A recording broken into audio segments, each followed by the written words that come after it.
Bohannan, Insides Out. These early Bohannan records on Dakar are excellent. They are percussive. They are funky.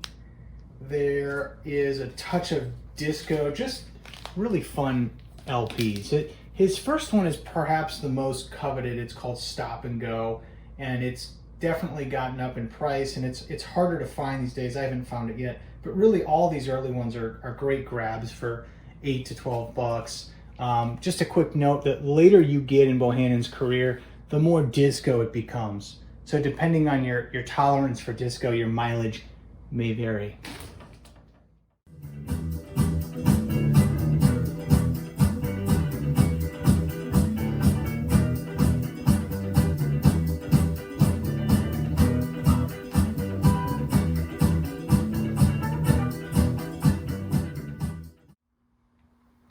Energizer by Touch. Talk about disco. So I actually picked up these records in beautiful Miami, Florida. In a city like Miami, we're really talking dance records.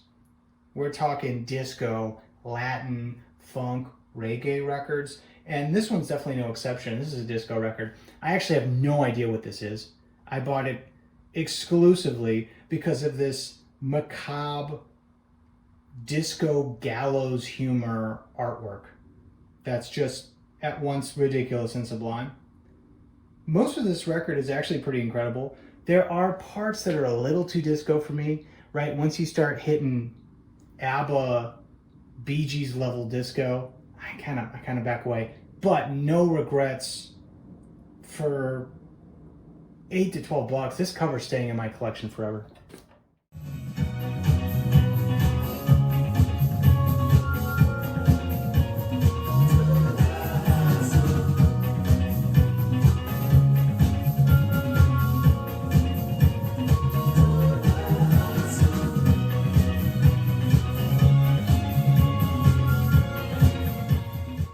Tranquility by Tranquility, self-titled. This is a forgotten album from the 70s. It's really a proggy folk album. It's got like some psych elements in there. Really masterful songwriting though. Shades of Crosby, Stills and Nash with the harmonies. A little bit of this. A little bit of Flying Burrito Brothers. Just kind of an interesting, cool album that has been lost to time. For $10, if you see it, check it out. This is a radio copy. You see these little white things on the bottom. It's kind of neat. It means it was given to a radio station, and now it has made its way to my home. Mirror by Emit Rhodes, the one-man Beatles. This is Emmitt's second LP. His first looks like this. It's incredibly, it's equally incredible, I should say. These are basically Beatles LPs. They're the records that people wanted Paul McCartney to make in his solo career. Just amazing songwriting, masterful pop sensibilities, expert command of melody, and terrible covers, but some of the best that this era has to offer for $12. If you see these, pick them up.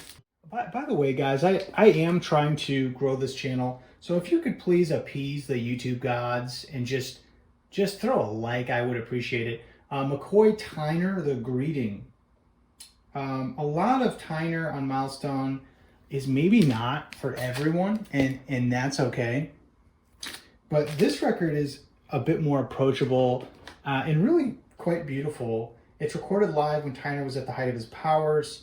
It kind of blends jazz, African music. At times it just has these really pretty piano solos. A little rowdy here and there, but overall definitely worth a pickup at $8.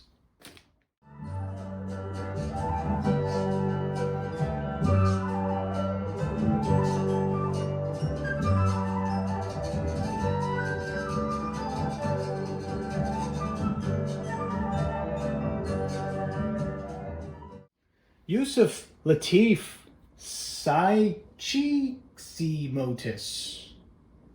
Psychicemotus, not Cheap Heat.